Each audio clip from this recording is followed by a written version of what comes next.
What is up, wrestling fans? Welcome to another Pay-Per-Viewpoint preview and predictions episode of the Smark Out Moment Smack Talk podcast, where we're going to talk about WWE Armageddon, WWE Battleground, WWE Bad Blood, Invasion, International Incident, Global Warning, Ground Zero, No Way Out. Oh wait, no, it's Night of Champions. That's right. On a pay-per-view card where we have 6 matches and 2 of them are surviving around a bunch of different things that have nothing to do with titles. I'm your host as always, Tony Manco, joined as always by Callum Wiggins. God, can we take wrestling out of my politics? And Callum Wiggins also joined, of course, as always, by Robert E. Felice. Yeah, I'm so excited. I've wanted WWE to bring back the WCW World War III pay-per-view for like years. And now we're here. Yeah, maybe they're going to switch a little bit up by the time we get around to the pay-per-view, and they're going to throw in a Buried Alive match or something. There's ways to play into this and really gimmick it up. But hey, the pyro is going to be great, right? Even if you're not in the arena. Oh, we're all going to hell. But, Oh, we can get worse. Yeah, we could. We really could. And we might. We probably I definitely will. I definitely will get worse as the thing goes on. Well, strap yourselves in and suck a blood money covered. We, of course, have our usual breakdown here. If you don't know, if you're brand new to the podcast and this is your intro to it, hello. If you are not brand new, then you know how this works. We are going to be running down the pay-per-view. We're going to be talking about what we think is going to happen at the premium live event and everything else that goes along with that. All of our pros and cons, lots of cons when it comes to this, but we will talk about who we think will win King and Queen of the Ring, the US title match. You said lots of cons. This is not an AEW show. Oh, we still got Nick. That's true. And there's a bunch of con men out there, I'm sure. Oh, yeah. We've got our usual setup here where if you're on YouTube, thanks for joining us. If you're listening elsewhere, thanks for joining us anywhere that it is, and leave your comments on any of those kind of platforms. Now, if you are outside of YouTube, of course, you got the Facebook, the Twitter, all different varieties of different places, including the Discord channel as well. And of course, you don't have to be a part of anything in particular to join in on that discussion. We got lots of different channels there, so chat it up and have some fun over on that front. Share some memes or, engage during the pay-per-views or something. Maybe even take part of a live podcast when we end up doing those and opening it up to everybody. If you are on YouTube, though, make sure that you leave a comment below and make sure that you help us out by clicking on the like button, subscribe, ring that notification bell, and get your email alert set up for when we go live for the post show immediately following this on a Saturday afternoon or so. I believe it's going to start at 11 for the pre-show, and I think that the main card probably starts at 1 because it's usually 2 hours now for some reason. So like 4 or 5 o'clock or something like that, whenever this is over, that's when we'll be doing our post show. Also, if you want to help us out on the monetary side of things, click on the thanks button or click on both the join button that's next to subscribe. Get yourself access to the YouTube channel membership, different tiers that are over there. The same thing as the Patreon, Darkcast tier, Pick Your Poison tier, all that good stuff there. Pick up merchandise on Redbubble and TeePublic if you want to pick up a t-shirt or a hat or I don't know. There's lots of different varieties on there. Saw Peter recently in a video with I believe it's the blanket. I don't remember if it's the blanket or if it's the flag that they have on, I think it's Redbubble with the Smark Out Moment John Cena parody thing. So thank you for picking that up, Peter. And I guess we're going to get rolling on this. So Night of Champions, as I said before, the pay-per-view that was originally supposed to be every championship is defended and every match is a championship. They abandoned that years and years ago, and now it's just quite literally show. So I don't know why they really like this Night of Champions name, especially because they had Clash of Champions, and I think that that's better, but, fucking whatever. Well, this is more like a King of the Ring show. Which is weird that they don't just call it King and Queen of the Ring. But, again, something must have happened for them to decide that's the better idea is to go with Night of Champions. They tweaked the logo just a tiny bit. And that was it. Now it's got like that little pattern to it, but I don't know. Maybe it tickles them the right way, so they figured that would be good enough. But they're not getting Crown Jewel this year. That's going over to Perth. Not sure why they didn't just do this as Crown Jewel and throw those 2 matches in there or something. But we got 6 matches that they have announced so far. I don't assume that they are going to add any more matches to there because they they typically don't have more than this. And, you know, Monday Night Raw already passed by SmackDown. If they are able to do SmackDown, because that's a whole big discussion that we're going to do, is likely just going to result in a bunch of different promos and hype for the same thing. I don't think that they're going to really like change anything, but Well, and they've got like 3 title matches on SmackDown, don't they? they have the Women's United States Championship match. They've got the tag titles, Street Profits and the Wyatt And Six. the Women's Championship, Last Man Standing. Last Woman Standing. That's right, yeah. So they basically decided, well, if we were doing what we used to do, where we used to put everything on pay-per-views because we were, you know, we were cool like that and we liked having pay-per-views be good, they decided, let's take 3 of those out of the mix and put that on SmackDown instead. So the one single night of champions has 2 non-title matches, and it's 2 nights. Yeah. I guess we could toss out predictions when it comes to those 2. Might as well, because SmackDown hasn't happened yet. So I am assuming that Tiffany gets cashed in on, and Nia Jax is like, you know, the facilitator of beating down Stratton, which we'll get into with the Queen of the Wing, or Queen of the Ring tournament final. And I don't think Wyatt Six are winning those tag titles, and I assume Julia is winning over Zelina Vega. I'm going to go with Tiffany retains. I'm iffy on a cash-in. I'm going to say Wyatt Six win, and I'm going to say Julia wins. Julia wins, Tiffany retains, and probably the White Six win the titles. Are you guys going Wyatt Six winning because you just think like, well, momentum's on Wyatt Six, or do you think that there's like a particular like Fucking path ahead? do something with them is why I'm going with the Wyatt Six. My rationale is definitely not do something with them unless the thing you're doing with them is throw them out the front door. But I'd say that no, I just think that they're setting this up to be like, oh, they're just destroying the tag team division, so they can be a faction that holds the titles for a bit, and then you build up another babyface team, probably for Axiom, to beat them for it. So, And which 2 is it? It's Luther and It's Gacy and Loomis. Who's Luther? Yeah, Luther and Serpentico. Yeah, I could see them holding it for a while. They might as well. Like, I said do something with them, and I understand Callum's point, but seriously, like, make them feel like a threat. And I think this will go a ways in doing that. they're a threat to anybody's enjoyment of professional wrestling. They're really not hitting.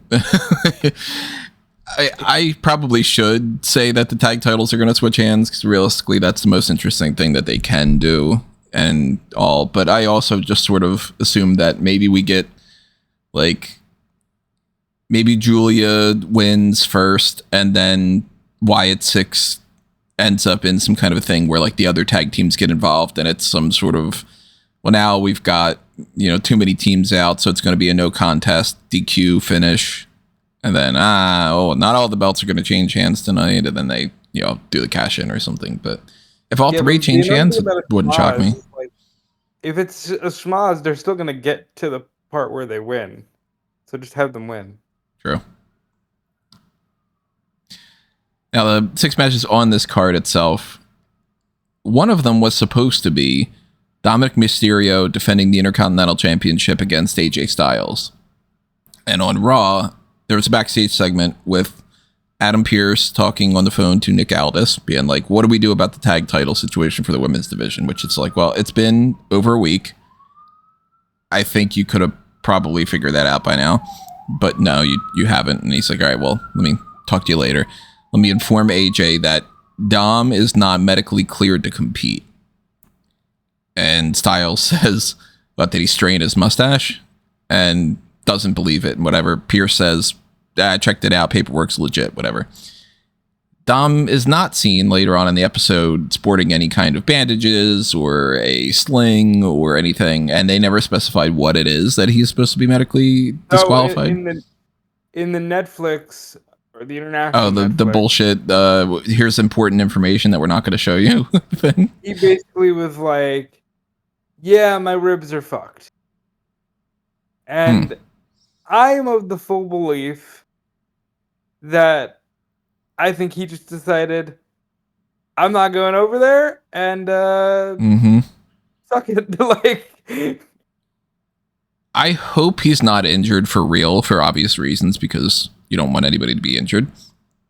But part of me really does kind of hope that it was either or both of them being like, yeah, I'm not going to go, and just standing up for themselves, because I know that if I were in that position, I'd be like, I don't want to go, period, let alone now, with everything that's going on. And that's if they... true. AJ could have also been the one that just was like, I'm not going, and they said, okay, we'll blame it on Dom being quote-unquote hurt. Right. Now, if he is injured, I don't know when he gets medically cleared.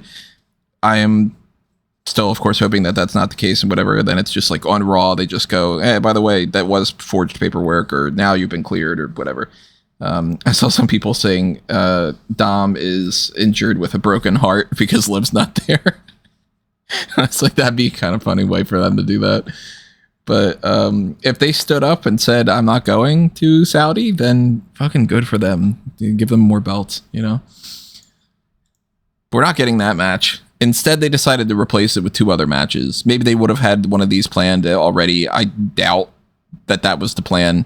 But they did a segment a little bit later on where one half of the women's tag team champions, but carrying both belts because Liv's not there, Raquel Rodriguez, calls out Rhea Ripley because she's mad that Rhea Ripley interfered in her Fatal 4-Way for the Queen of the Ring tournament. Despite the fact that, of course, Raquel did that first. But, you know, it's a heel situation. Heels don't apply that logic to themselves. And called out Rhea, starts fighting with her. Roxanne helps. And the 2 of them put Rhea through one of those Slim Jim tables. Rhea later on storms into Adam Pearce's office, and they didn't set up their audio particularly well. It took me like 3 times re-watching the whole thing to hear what everybody was saying, but she asked for a match. Pierce gives it to her. How about a street fight at Night of Champions against Raquel? So the one person that is holding the 2 women's tag titles and has a person that could very easily be her new tag team champion is not defending those titles on Night of Champions. She is instead having a completely pointless street fight with a person that she's fought God knows how many times now, and with nothing on the line. Meaning, 1, Rhea wins, and it's just for nothing, and it serves no purpose.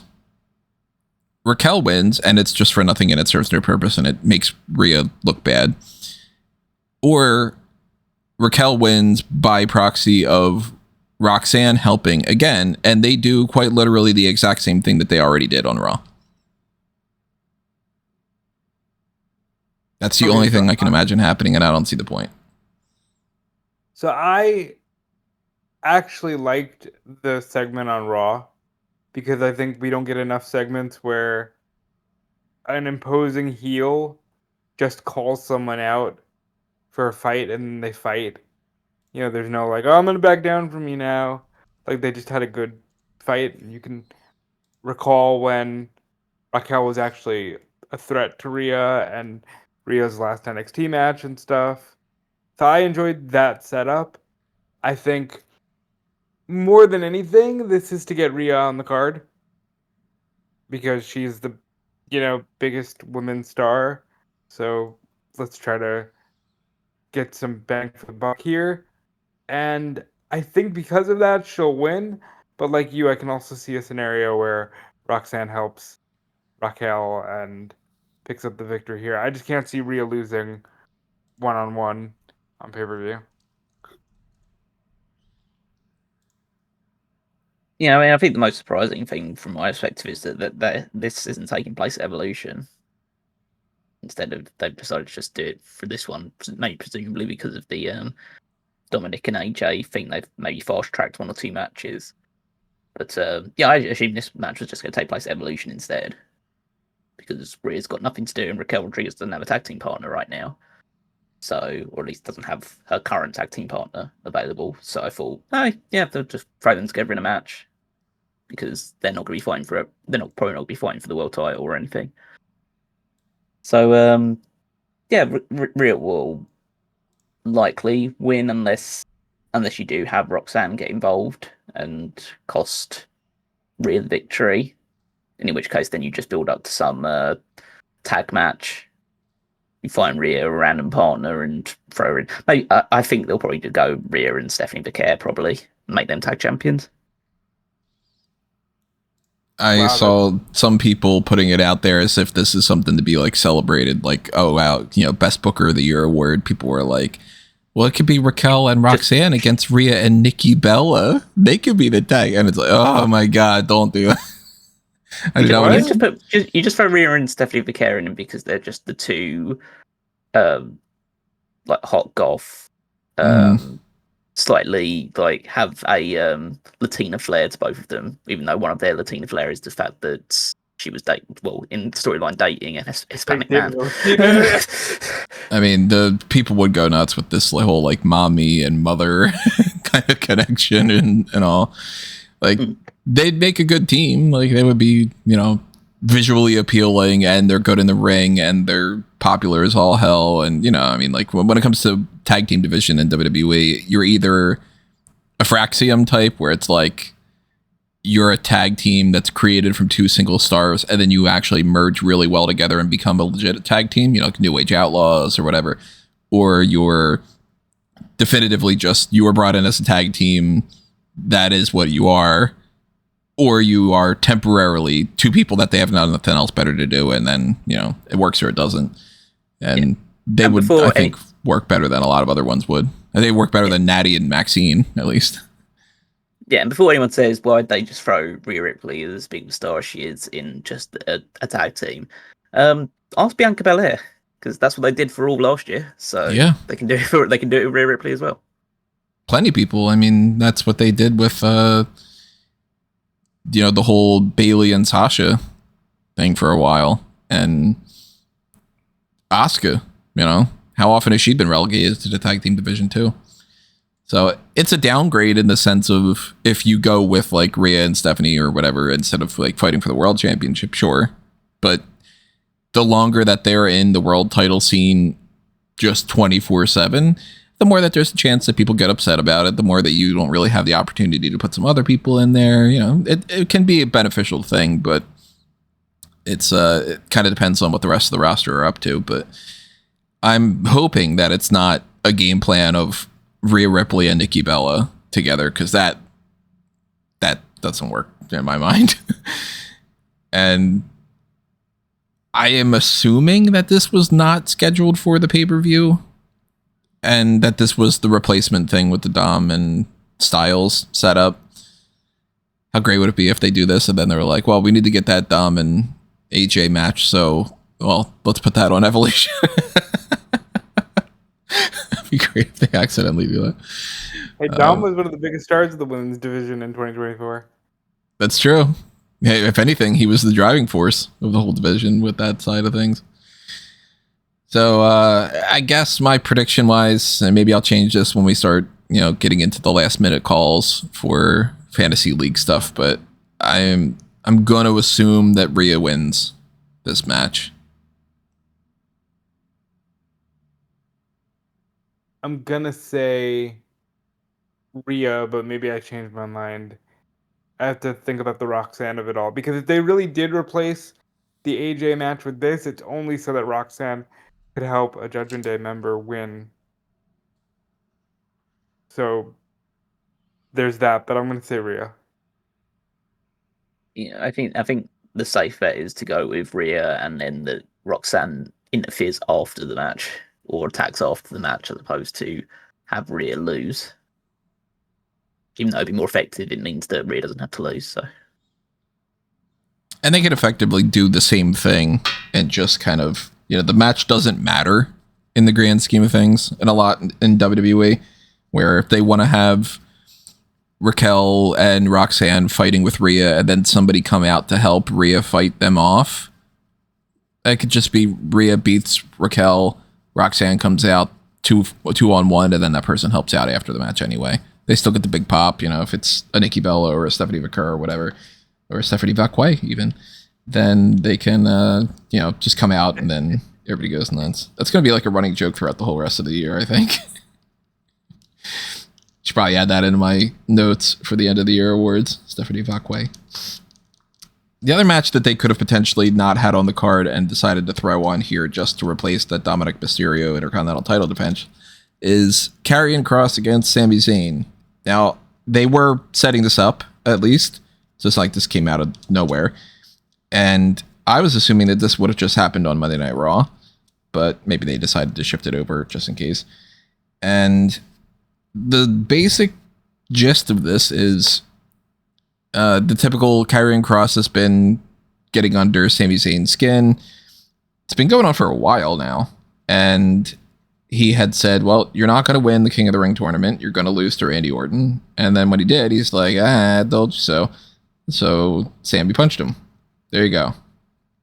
They've got a match. The guy that people wanted to get pushed after WrestleMania when he was complaining about how it's ridiculous that this company just does not let him succeed and really doesn't want him to do anything.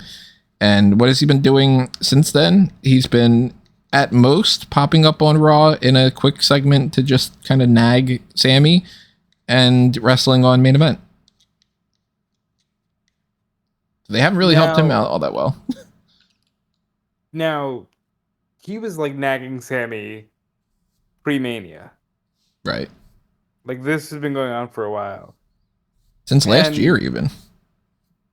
And on this podcast, Tony and I have been big believers that, like, hey, Karrion Kross, in any other era could be something, would be something. I don't know how or why he became the fan-supported flavor of the month. I'm not against it, obviously, because of the way that I view him, but it is strange to me that it was just like, even before he got the promo at the day after Mania, that like there was just this weird push, like, oh, we got to use Karrion Kross. Like, okay, because of that, I kind of think he wins here. I think he'll win here, and maybe they'll actually try to get something out of him. It's kind of like when a couple years ago when they pushed Gable, or was it last year? When they pushed Gable because, hey, contract is expiring. We want to show you that we care about you. Maybe that's what this is. So I'm going to say Kross wins. And it gets Sami on the Saudi card. And yay, Sami. Yeah, so I can only presume the reason this has been put onto the pay-per-view card is to make people feel not as bad if the place gets bombed during the show. Jesus Christ. Jesus fucking... It's like going, oh, well, I mean, it's really bad we've got bombed, but good job that happened before the Sami Zayn and Karrion Kross match, because that means we got away with not having to, God, what a terrible match, with a terrible person, and a terrible on a terrible show. Wow. I mean, this dude sucks. The pure reason he's getting this reaction is just pure, like, counterculture, cheer the meme guys, because like that's what we grow up doing. It's like, oh, this guy hasn't been pushed or hasn't been really been featured for the last year or so. Let's just start randomly cheering him, because why not? Like, Tamina got cheered at WrestleMania. Doesn't mean she's good. Like, and this guy that absolutely sucks. So saw some clips of like the stuff that he has been doing on Main Event where he literally can't take a bump to save his life. So you're watching more Main Event than no, I'm just seeing the clips that people are sharing, because everyone just got, like, pretty much as soon as he got announced to be appearing in like a pay-per-view show, just the people just coming out of the woodwork and saying, "Oh yeah, here's this the match that he had on a main event recently against Cruz del Toro, and he basically can only land on his front because he just refuses to take a back bump at any point in time." I'm not saying he should be taking tons of bumps against Cruz del Toro, but still, like, actually look like it's not like he didn't like fall down a couple of occasions, just always landing on his front or on his knees or anything along those lines. I think that's that's like he's flavor of the month right now because of the meme culture surrounding him, and I think that I think Sami will still end up winning because I think it's just a means to put him out against someone that he can beat in front of like his people. So yeah, that's what I see that just being the likely route, and don't think there's going to be like too much long term to it. I'm leaning more towards Sami in the sense that they, for some reason, I don't know why this is like their go-to thing with Kross, but they really like to tell the idea that Kross loses something or gets hit or gets yelled at or whatever, and then laughs with Scarlett, and it's like, that's all part of the plan. And it's like, but so you want to lose all the time? And like, it never builds to anything. It's never like, I'm doing that to throw them off, and then I am able to capitalize, and then I win in some kind of a championship. Like, he never actually does anything. It's sort of like, you want to be that Joker type where you're, hey, you thought you won, but actually my plan was this kind of thing. But somebody like the Joker or the Riddler or whatever, they have a plan set up, and then, and then the bridge collapses, or then Harvey Dent turns into Two-Face or whatever. Karrion Kross is like, yeah, I wanted that. I wanted you to beat me up. Thanks. So they've given enough of that I assume they're going to continue to tell that story, and it's going to be like, all right, well, he loses, but then he says that was his plan all along, was to lose for some reason, and they don't follow it up with anything. If anything, they probably followed up with him just gone from Raw, because his contract's coming up pretty soon, right? Yeah, see, that's the reason why I think they're gonna run with him. And it wouldn't shock me at all if this is just something to kill time, and then they don't renew that contract, and it ends up being almost, not that they would have planned this, but almost kind of, hey, Sami proved that he's the one person that can fight Karrion Kross and not succumb to the heel turn that happens with almost everybody else. I think they'll fall ass backwards into that story.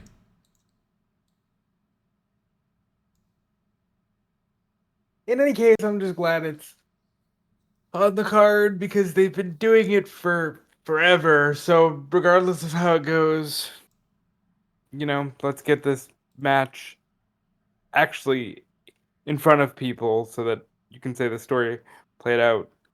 And then whatever happens after, you move on.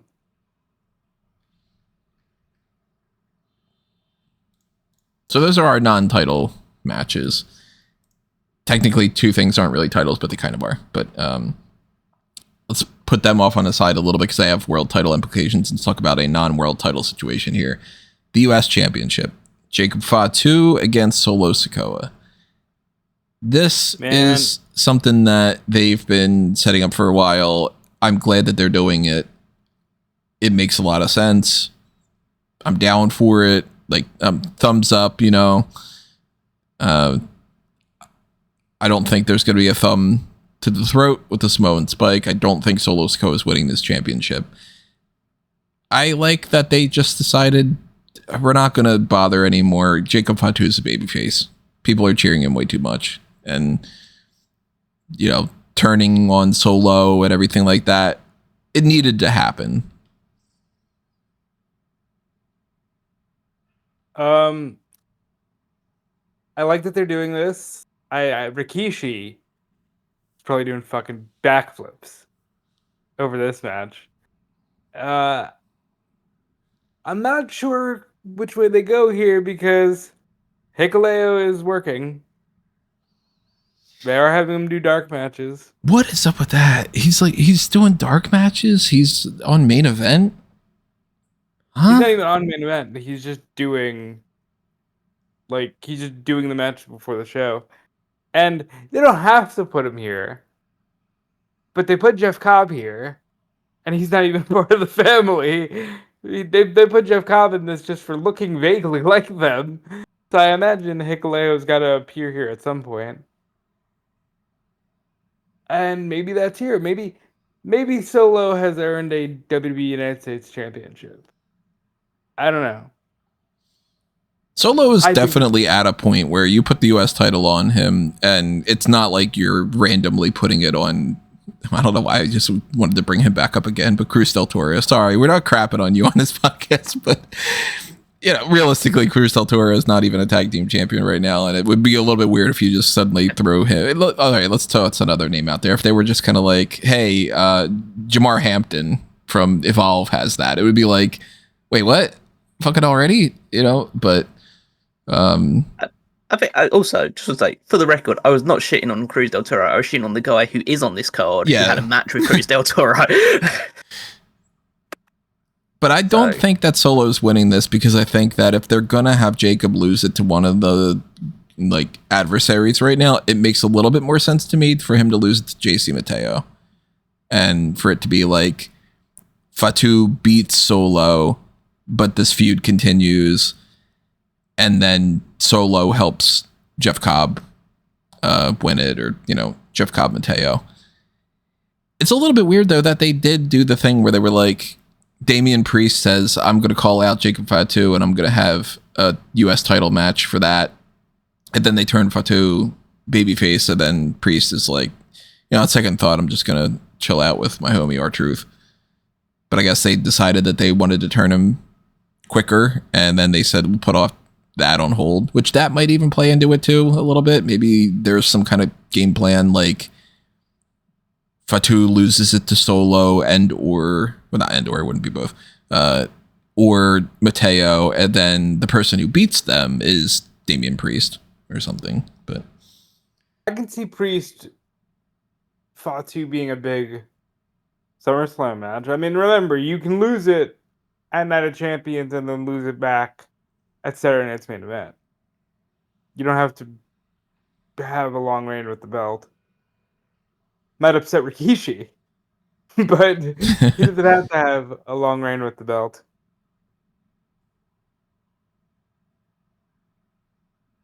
I don't think we're getting Solo winning the belt here and then losing it at Saturday Night's Main Event or SummerSlam, but it's a possibility.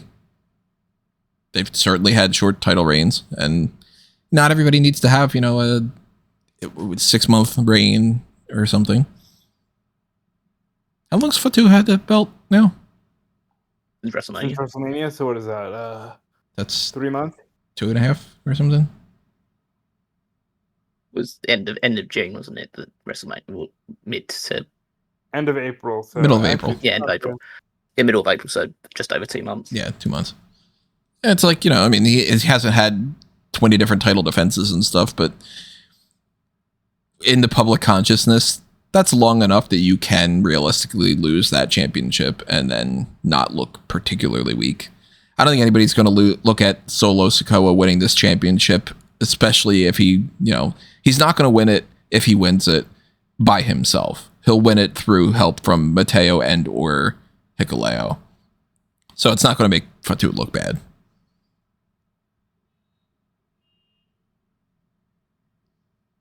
Yeah, it's the latest example of, oh brother, this show stinks. Solo Sikoa now joins the ranks of the Karrion Krosses and Raquel Rodriguez of the sort of lesser against a more seasoned and effective wrestler. Yeah, I mean, I it's hard to really tell for this one because Hikuleo could come in and be part of Solo Sikoa's crew and help him win the title here, or Jacob Fatu could just retain and they run it back at SummerSlam. I'll probably just say Jacob Fatu. The Tongans are healthy, and you got all 3 Tongans together attacking Fatu. Yeah. So I'd say that Fatu retains here, and then they run it back at SummerSlam, and that's when you have the title change. Speaking of the Tongans, never explained why Haku was the only one to congratulate Fatu at WrestleMania when he won the belt.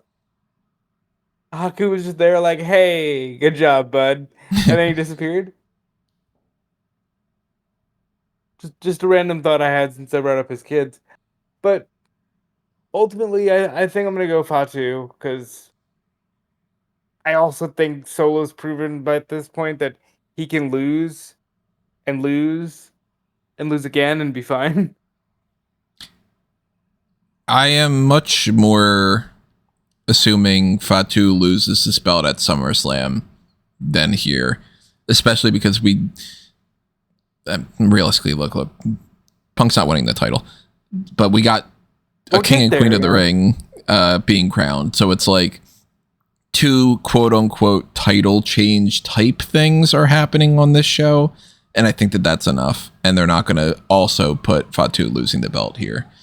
So I'm going to go Fatu as well, and I think that the clock is ticking for him to lose that to Mateo or Hikuleo, depending on if they want to go in that direction, but it'll be more so at SummerSlam. I mean, they do have Saturday night's main event, so they could do something along those lines. The only match that's announced for that so far is the Goldberg and Gunther match. So they do need to have some other stuff. And I'm assuming it's probably going to be mostly men because the women's evolution thing is right afterward for that. But then it's SummerSlam after that. So it's like you either do it on SmackDown or you do it at Saturday night's main event or you go to SummerSlam. But SummerSlam's 2 nights. So they're going to need to have 2 matches, 2 sets of matches, meaning we're going to get more than 5 matches on that card. They need titles and everything to be defended. And I think that Fatu loses the belt there. So going to the, let's go Queen of the Ring. Asuka and Jade Cargill are fighting for this crown. Both are in a position that I could see them winning. And this is actually the match that I am kind of iffy the most about. I mean, realistically, like they could go Karrion Kross and it would be like, all right, well, whatever. They could go Raquel, sure, whatever. But I'm not 100% sold on either of them winning between Asuka and Cargill. And it'll totally depend on me changing my opinion about this based off of what happens on SmackDown, I think. If Naomi cashes in and beats Tiffany Stratton for that championship, Jade 100% wins Queen of the Ring. If Naomi doesn't, then I think we're looking at Asuka winning. Supposedly, there was a little backstage segment between Asuka and Io Sky. Again, it would have been helpful if that would have been on the fucking TV show. No, not supposedly. It happened. I watched it. And they put it out on Twitter later for people. But again, it's one of those things of like, they're not showing some of these segments to Americans. Don't know why. Yeah, it's not like it wouldn't be useful. It's not like that's, you know, the only things that we're not seeing are plugs for the WWE shop or, you know, a quick backstage thing where, I don't know, for instance, it's a little bit weird. I don't know why they did this on this episode of Raw, but like, why did Chad Gable pick a fight with Penta so Penta could injure his shoulder and Ludwig Kaiser was in the background? Like, that seems to be more of an idea for me of like, do that on the international feed. But Asuka Io, like, they're not doing fuck all with Io.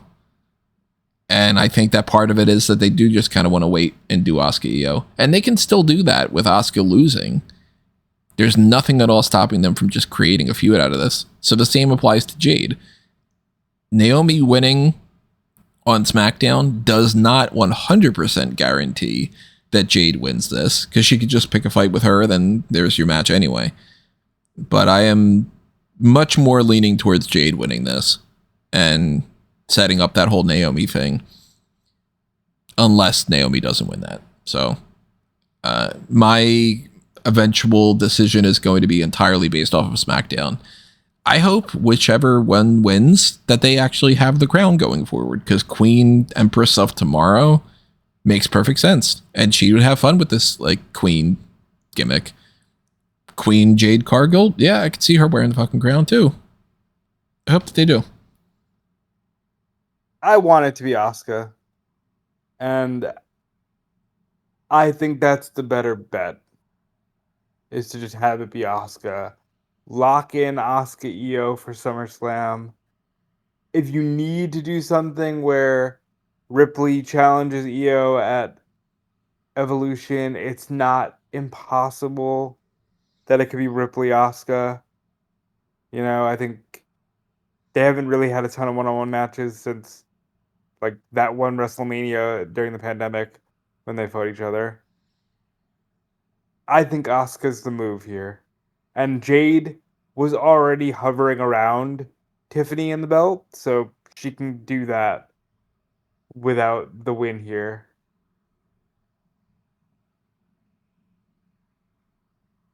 Exhibit D of worst show of the year worst show of the year nominees.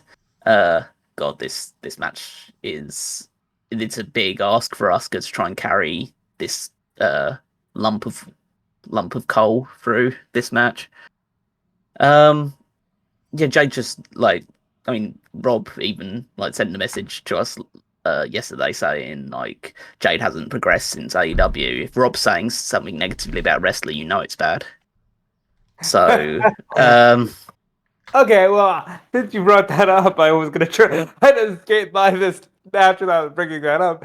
But yeah, look, I watched the match with Roxanne Perez, and I was just like, I think she was better in AEW.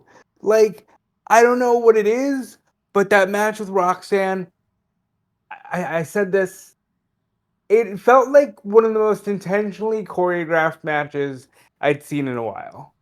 And wrestling isn't supposed to look intentionally choreographed. It is, but it's not supposed to look that way.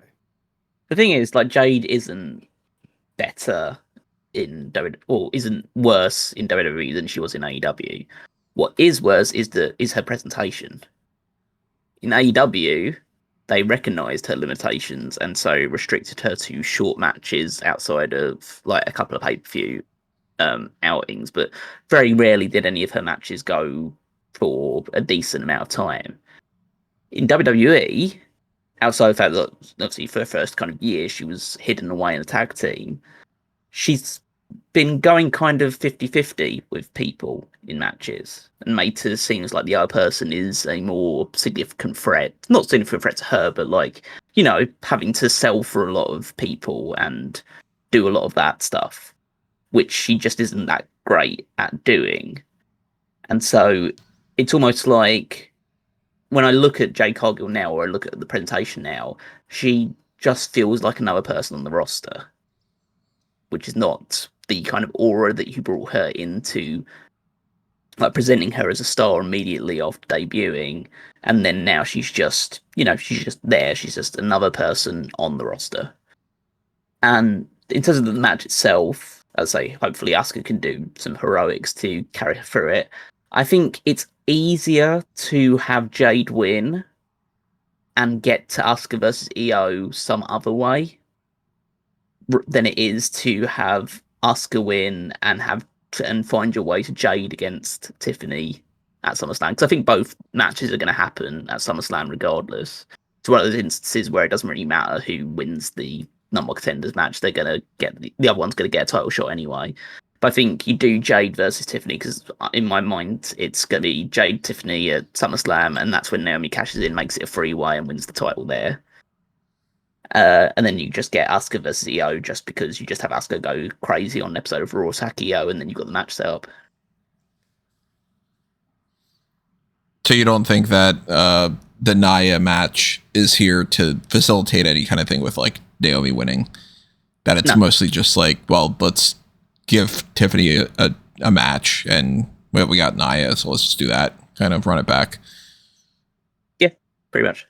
Which very easily could be the way that they are planning this. I was like, you might have a teased cash in, but I just don't think it'll be successful. And then you just have, because I think you need to have Naomi cash in when Jade's involved in it to then build up to their inevitable match moving forward, as opposed to just have Tiffany have Naomi beat Tiffany and then just have a match against Jade. Just seems an odd way of doing it, because like you already had the one-on-one match between Jade and Naomi earlier on. You need to, if you're going to do it again, there needs to be a bit more purpose to it other than Jade just won a tournament and Naomi just randomly won the title, win a cash in. You need to actually like add a bit more incentive to them fighting again. And so having Naomi specifically screw Jade out of potentially winning the title in a one-on-one match means that you can build it up over time and probably delay it, because you'd have to do Naomi against Tiffany like at least once, if not twice, to give that shot. And then you could probably delay a Jade win of the title until Survivor Series or Royal Rumble if you really needed to. Now, they do have Evolution in the meantime, too, and that's something that I don't really know. Sorry. I don't really know what they would go with, depending on, of course, a lot of things. Like, if Asuka wins here, then that dictates certain things. If Jade wins here, it dictates certain things. If Naomi does cash in, then that's slightly different. But, like, if... say they do, Tiffany just beats Nia and there is no cash in, Tiffany's got to do something at Evolution, and I don't know what that would be. And that's part of why I think that maybe the Naomi cash in is going to happen, because then they've just set themselves up for the simplest and most bland basic thing that they could do, which is, okay, and then the rematch between Naomi and Tiffany Stratton happens at Evolution, and then Naomi retains there. That's part of why I'm like, I think that they're just going to go with the cash in and all. But again, like, if I'm watching SmackDown on Friday night and Tiffany just retains, or theoretically if Nia Jax wins the title, because that could happen, then I'm going to be like, okay, well then I guess it's Asuka. But, Well, you say that, but remember, there's that WWE Unwritten show with that WrestleMania board that did have Jade Nia women's title. mm-hmm. I for the love of God, I don't know why they'd be like, well, that has to be the move. But it could even be that that's their plan, to be like, look, we want to do that match. Let's have Nia win. And Naomi doesn't want to cash in on Nia. And then Jade beats Naomi at SummerSlam and gets cashed in on by Naomi. And then we drag that out even more. I'm really hoping that we don't get the thing that you're talking about where you're like, oh, and then we get Jade and Naomi at WrestleMania. I really don't need that to go from Mania to Mania. I don't think we're getting Jade and Naomi. I think we're getting some combination of Jade, Bianca, Naomi. I think we're getting Jade Bianca. I think Naomi is the setup and the go-between. And then eventually when we get Jade Bianca set up, Naomi is the one that like inserts herself into the feud while they're waiting and killing time between Royal Rumble and WrestleMania. And then it's like, you can get Jade, Naomi in another match. You can get Bianca and Jade in another, Bianca and Naomi in another match. You can get Bianca and Jade tagging against Naomi and Nia. These four are hanging around each other for sure. And I don't know where Tiffany comes into the mix. I mean, I think Tiffany could always just... There's that rumor about Trish being on SmackDown the other day. That ended up not happening for some reason. Yeah, that's right. Nothing happened there. And you could do Tiffany versus Trish. You could do, hey, Nikki Bella needs an opponent. You could do Tiffany and Nikki Bella. Remember, Evolution is supposed to be like a celebration of the history of the women's division, not just use the ones you got now. So they could always play around like that. It is a special one-off. It's not like you have to think about Evolution with the forward thinking of, okay, and how do I get to, eventually Trish Stratus against Jade Cargill. That's not where you're going. True. And I guess Trish is going to be doing something. Maybe it's, against... I think it's a little bit more like we might get Trish and 2 people against the Green Regime. But I don't really know who that would be. Who was it that they were interacting with on SmackDown? I already forgot. It was wasn't it? Because it wasn't BFAB and Michin. Even though they were like, hey, let's go talk about the tag titles, then they never did anything. I'm blanking so much on that. Flair and Bliss. So it could be Trish, Flair, and Bliss. What a super team. That's a Trish, Flair, and Bliss. Huh. It could be them. 3 of them against Chelsea and Alba and Piper. But I don't know. We're fantasy booking SummerSlam and Evolution more than we are really Night of Champions. But for now... Listen, they're lucky we haven't mentioned why they shouldn't even be going over to Saudi Arabia. We're going to get to that, though. We certainly are. For now, I'm going to say I'm leaning more towards Jade Cargill. If Naomi walks out of SmackDown with that belt, I'm definitely going with Jade as my pick. If she doesn't, I'm probably going to switch it to Asuka. But I'm going to say Jade for now. I'm going Asuka no matter what. Yeah, I'm going Jade no matter what, probably. So somebody out there is still like, I'm going Liv. She's going to go back. One of those stands. So the other side of that is the King of the Ring tournament final, and it's Cody Rhodes against Randy Orton. Now, they had said already, of course, same thing here. The winner gets a title shot for the world champion of their brand at SummerSlam. So that's why we had a whole debate about, is it Asuka Io, or is it Jade and Tiffany, or Jade and Naomi? But Cody and Randy are both on SmackDown. So those are definitively the winner of this fights the winner of John Cena versus CM Punk. And yeah, there's a chance that maybe, but it's not going to happen, chance that maybe the belt changes hands at Saturday Night's main event and it's like John Cena retains here and loses at R-Truth or whatever. It's not going to happen, but like theoretically, it's not 100% locked in. But it's going to be Cody Rhodes or Randy Orton fights CM Punk or John Cena. So we might as well lump these all together. The winner of the King of the Ring, I don't think even is going to hold that crown at all, which I'm disappointed with because I like King of the Ring being a king. Cody and Orton do not have the types of characters that would be sporting the scepter and a robe and everything. So it's already a done deal. It's not going to happen. But hey, Cody might hold it for a split second, put that crown on just for a photo op and then never be seen again with it. Punk is going to Saudi Arabia. That's a big talking point. Let's get into it. Oh, suck that dick. He sucked that dick. What? Yeah, I mean, it's a talking point because, it just feeds into the overall narrative, which is like the CM Punk is a hypocrite. Doesn't believe anything that he says as long as he can make some like money or some buzz off of it. He'll say whatever he needs to whatever audience best suits him.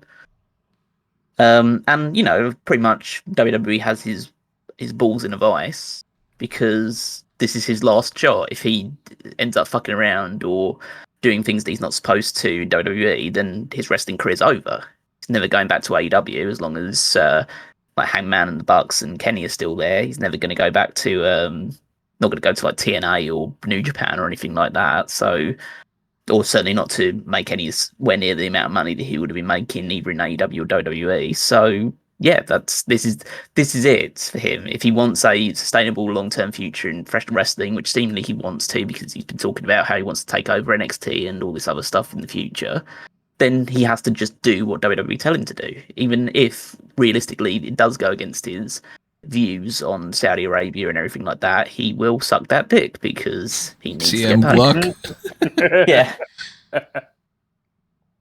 He will suck that dick, and he'll tell everyone that dick tastes amazing. Like he'll swallow whole, he'll swallow, and ask for more because that's all he can do at this point.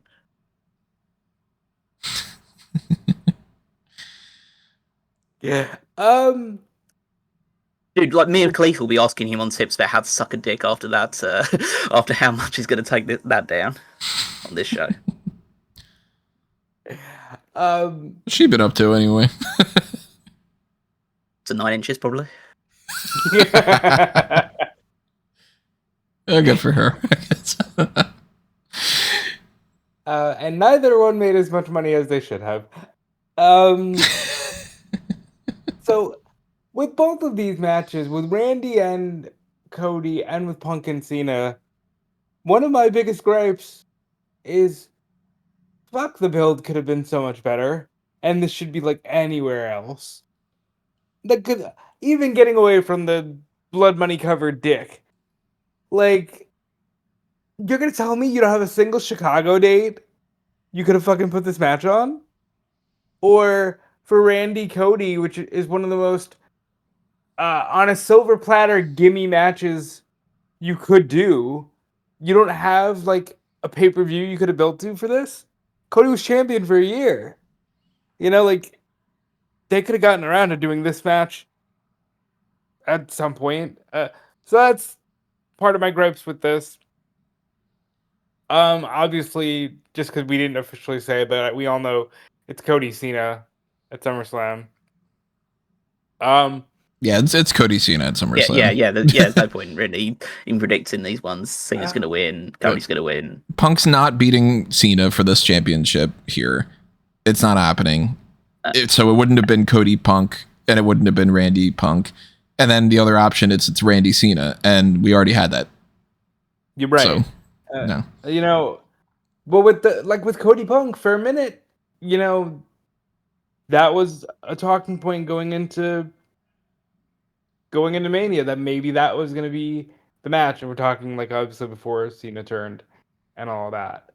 I wish we could be sitting here going, there's a world where it could happen, but like realistically, this match has sadly existed because Punk went, I want to do this match. Cena said, we want to do the match.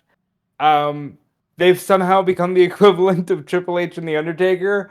So this fits your Saudi Arabian, well, we want the biggest main event featuring guys that were popular 15 years ago vibe.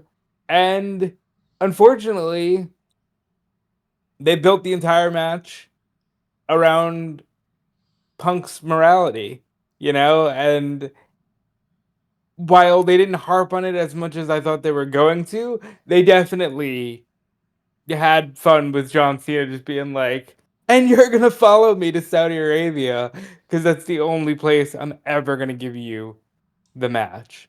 And, you know, they did the thing where Cena did the mock pipe bomb or the pipe bomb response or whatever you want to call it. I thought it was fine. Like, I saw two camps here. I saw the people who were just like, this is the best promo Cena's ever cut, which, you know, okay, like, if you're younger, I'll allow that, you know? And I saw people just being like, well, what do Matt Cardona, Nick Nemeth, and Claudio Castagnoli even have to do with Punk? And to that I say, yeah, you're overthinking it. Maybe just fucking, like, enjoy some things at face value, because as funny as it is to me, the hilarious theory that it's Matt for Matt Jackson, Nick for Nick Jackson, and CC for Colt Cabana is just like, oh wow, mental gymnastics. Holy shit. I wish I could do. Look, all right, I did not come across that. Number one, if that is true, they're fucking spending way too much time on doing something that's like, that's some blueprint shit that I would be doing, and I do not anticipate that WWE would be going through all that effort. But that ain't fucking true. There's no way. There's no way that they did that. Like my thing was, he's just shouting out his friends. He's like totally Punk shouting at his friend. Yeah, Rollins the other day said that he's in a group chat with Claudio and Cena to talk about coffee. coffee, and Like he's fucking friends with Cesaro. They like coffee. Yeah, and yeah. we know that Ziggler and Cena are like they're pretty much buds because like they've talked about being friends before, and like yeah, I could see Cena and Cardona being friends. And he was probably just like, "Hey, I'll give Matt Cardona a shout out," like yeah. So those are the two things that I took away from that. I think that was one of the more fun things he's done. Like he definitely had a good time with it. He couldn't remember all of the lines, but I thought he had a good time trying to mock that. And like I said, I wish this was a slightly longer build and going to be in a different arena because I think it'd just be a little more fun that way. They're going to have a fine match. Like, nothing John Cena's done on this run has been spectacular. But they'll play the hits. It'll be what it is. And, I wish it wasn't happening here. Because it feels just like they made Randy do the match in St. Louis. This feels tailor-made for some kind of Chicago show. Mm-hmm. As far as the Blood Money covered dick, boy, Punker almost got away with not going to Saudi Arabia again. I technically, if they haven't flown out yet, there's still a chance that might. We don't know what the fuck is happening here because, again, look, maybe you don't want politics on your thing, but our fucking country is stupid as shit with our goddamn, quote unquote, the person that was supposedly elected, even though there's more and more evidence that wasn't the case. And for some reason, we're in this shit because, hey, when you're being elected, you get asked, how are you going to support Israel instead of the fucking country that you're supposed to be running? And the last thing that I had heard about this whole situation was that there was a ceasefire while people were bombing. Right. So, okay. So it is, what time is it? 4:33 p.m. on Tuesday, June 24th. The last thing I had heard in regards to the U.S. bombing Iran and Israel and Iran going back and forth was Trump called for a ceasefire on Monday evening. They agreed to it, but they were also still bombing one another. And Trump came out this morning and was like, they've been fighting so long. This is verbatim. This is not me embellishing. They don't know what the fuck they're doing. Now, could they get away with this week where nothing else happened? Then maybe he's allowed to get in and out of Saudi? Sure. But we're less than 24 hours removed from everybody saying Saudi's closed their, air travel and what are we doing here? And with the way that this whole situation is going, it could change at any second. And I don't think they should be going over there.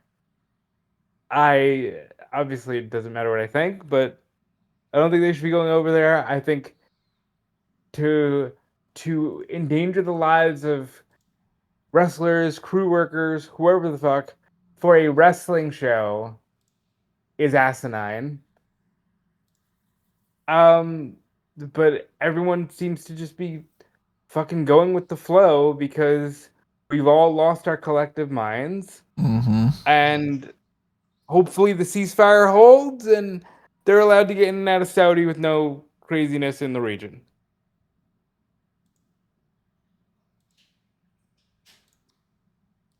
Feel free to go off, Cal.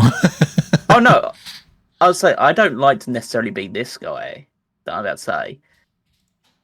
I don't think there's any problem with them going. Beyond the obvious problems about them going to it in the first place. And that's been stretching back for close to a decade now, it feels like, they've been going to Saudi Arabia. But in terms of just going to this show compared to other shows that they've gone to in the past, there's no real problem with them going. They're in very little danger. In the sense of they're backed by like the Saudi government, Saudi Kingdom of Saudi Arabia. They're protected like American company that's going over there, which is going to have significant protection and like extra surveillance put into them because of the whole situation surrounding this. They're pretty much safe. The only people that have to worry about things in Saudi Arabia are, your common god and people that actually live there. They're the ones that are in serious danger all the fucking time. You're kind of like your rich multi-millionaire American pro wrestlers and crew and stuff like that. They're gonna be fine. So I wouldn't even like stress about them. Let's say I can make like these like little jabs and jokes about it. They're in very little danger. Now, So I get what you're saying, but you have to remember, like, again, just 24 hours ago, it was like any American in the region is a target. Now, granted, they are multimillionaires, and I understand what you're saying, but like when that stuff was coming out, you're going, well, how about you just don't go to Saudi? And it's coming out that like from WrestleVotes and I think from SRS, like, yeah, people are becoming very uneasy about going. like they absolutely shouldn't go because of this thing. I'm not saying that like I'm saying you absolutely would be right to be fearful of it. It's not your common situation, but I think it's more of a case of realistically, and I understand like where you said like all other Americans were targets. Yeah, most Americans don't have like millions to spend on bodyguards and private jets and things along those sort of lines to help like support their position. They're not like don't have the Saudi government's. They're not in the Saudi government's best interest to protect them and make sure they're safe from start to finish. It's like for most common god and like just American civilians that are over there, they probably are at risk and they should be scared and they should want to get out of there. But I don't think, I don't think the multimillionaires are going to have too much of an issue. Let's say there's always things that can happen, and ideally they wouldn't be going in these circumstances. But I've always said that like they shouldn't be going in any circumstances because it's just it's sports washing at the highest degree. And but yeah, as I say, I just don't feel like there's any real serious threat or danger unless of course like the bombing just picks up and and between Israel and Iran they're shooting missiles over the top of Saudi Arabia, in which case you probably don't want any plane in the air at any point in time because who knows where one of those things is going to connect. So we just have to wait and see how things progress in the next couple of days leading up to the show. But I don't think that let's say if the situation remains as it is right now, I don't think there's any serious threat to them. It does feel like there was a much higher threat yesterday at this time than today at this time. Daddy Donald saved the day again. So yeah, Mr. There's not going to be any worse underneath me. If you vote the other way around, all these things are going to happen. By the way, I'm going to do all those things. Did you go to war? No, you didn't. You just bombed a few places and now everything's good. So that's like, if that's not the American way of politics, I don't know what is. So that is, let's say I think that it's always just bad to see them go. So I don't like these shows in general. I'm so happy about the fact they've chosen to create such a shit card for this show anyway, which means that even if I was watching WWE, I would avoid this one like the plague because not only is it in an awful place filled with not awful people, that's say like not as a community, but like as a institutional, the whole building blocks of the country is abhorrent. But it's the idea of luckily they've put together what on paper looks like the worst show of the year for this one. So at least they've done that for this one instead. So should it be happening? No, but should it ever have been happening? Probably not. But this is generational wealth we're talking about. I think in a lot of these guys' cases, they're probably willing to put themselves at a little bit of risk to secure that bag, or at least the people at the top are. Now you brought that up. Did you see the report from Sean that basically says there's no longer bonuses for these shows, that they're baked into the contract? That doesn't surprise me. That seems like typical TKO behaviour of trying to scam as much money out of the people that actually do earn you your money as possible. And they did for all the time in the UFC, screwing people out with as much money as they possibly can. So it wouldn't surprise me they're doing the same thing to the WWE wrestlers as well. But, it's always been Blake Monroe's dream to be there. So it's fine if she gets bent over and not earn half as much as she probably would have earned staying with AEW. It's fine. I mean, it's the dream. It seems like she's down to get bent over based off of her character. Jesus Christ. Hey, Punk's getting bent over. She might as well. So yeah. Cody wins. He beats Randy Orton. They have a celebration afterward of the whole good job, kid. I don't think Randy Orton's going to turn on him or anything like that. Yeah. Cena beats Punk through some kind of probably just using the belt again, because that's pretty much all he's been doing. I don't think R-Truth is showing up here. Especially because they did the thing again where it was just it's just going to be a DQ and then we're just going to move on and do whatever. So they ran I don't think R-Truth's moving on. You think they're still going to keep killings against Cena here and there, or do you think that he's going to be the reason why Cody wins at SummerSlam? We don't want any killings on this show. I think there's one more Saturday Night's main event, and I think this one will be if you lose, you're done. You can't challenge. No, he's this time we're telling you you're leaving WWE. Oh, you think it was just a temporary re-signing like that? I wouldn't be surprised. Could be. I mean, it may be. I don't know. But yeah, I mean, if they want to get Cena at Saturday Night's main event, they could just be okay, now they're in a street fight or something. Because technically, R-Truth beat him. By DQ. But R-Truth beat him. Yes, it's 1-1. They need the rubber match. You need that. Hey, you do. I think you're in a bit of you're in a bit of a sorry state if you're kind of at this point in middle of 2025 and you're kind of relying to be the anchors of this show to be Randy Orton against Cody Rhodes and John Cena versus CM Punk in the year of our Lord 2025 with potential interference from R-Truth. Yeah, it's R-Truth coming out to try and save the day. Hey, capital punishment. That is basically where we're at, yeah. Dude, the youngest guy in those matches is 39 years old. They're all touching 40. Hey, don't remind me about that today. How close are you to 40, Cody? Let's talk about I don't like that. I'm going to have to put a 38 down on things now. I don't like that. Let me go. You're younger than all the guys that are main eventing WWE shows these days. Yeah, what do I have to show for compared to them? Yeah. 15-time world champions and all this stuff. Wow. But, I do have things I'm thankful for. But. Get shorter every day, though. The truth of that is very true. I don't think I'm going to be changing my mind about any of these things, though. I do there is the Asuka and Jade thing, and there is the potential of just now they did some kind of angle where Roxanne's now officially a tag team champion or whatever the fuck, I don't know. But I think we're all pretty much locked in. It's just going to be Punk loses, Randy Orton loses. You got Cena and Cody at SummerSlam. It's probably where Cena wins the title or drops the title.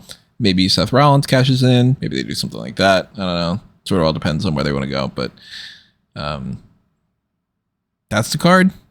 There's a chance that they tweak something or add something. It's probably not going to happen. And I guess we're going to see how SmackDown rolls on, because SmackDown's supposed to be in the same arena as this, in the Kingdom Arena in Riyadh. So if they go over there and they're just acting like everything's fine and everything, then they're going to continue on with Night of Champions just the same. But we'll have coverage of all that stuff on smarkmo.com. I'll have coverage elsewhere as well, like I normally do. My usual post on Ring Report and EWN. We'll have our post show immediately following Night of Champions on Saturday afternoon. So stay tuned for that. Make sure you have your email alerts set up and everything else ready to go. Make sure that you also do all that marketplace stuff that I mentioned before. Check out the Discord server as well. And check out the link tree at amangotree.com. or anthonymango.com. Find out all the different accounts that I've got going on. Browse my Letterboxd and see why I've been on a Tom Cruise kick recently. And his early career, it's very creepy. He's watched Taps, All the Right Moves, Days of Thunder, and he's strange. As opposed to his current day. True. That is true. But go follow all those accounts if you're on there. And then if you want to follow what Rob and Callum are up to, go check out their stuff too. Yeah, you can check me out everywhere at Dude Felice, including on Letterboxd. I haven't added any reviews beyond the Looney Tunes the day the Earth blew up, but you never know. I do want to eventually start watching some more films before, throughout the rest of this year. You can check me out on Twitter, check me out on Blue Sky, check out my writing on Fightful, and check out what Callum's got going on. You can follow me on Twitter and Blue Sky at Wigmeister14. Check out the Power Rankings every Saturday over on smarkatmoment.com, where I rank the WWE superstars based on their previous week's performances. And while you're over there, head on over to the Fantasy League, also at WWEFantasyLeague.com. See how our teams are doing, who on our rosters are picking up points as we head towards Night of Champions, which, if it does take place, will be a show where significant points are earned, especially for the two King and Queen of the Ring winners. So, yeah, follow along to see how all of our teams are doing, and as we head towards, SummerSlam. I would say that's the midpoint of the year, because it's actually still quite early on, but at this early stage, see how we're all doing. And next time you guys are going to be hearing from us is going to be the hot tags of the week on Friday. And then, as I mentioned before, our Night of Champions post-show stuff. So stay tuned for all that. Make sure you leave your comments below, and we will see you next time. But for now, this has been another Smark Out moment, and we are being counted out.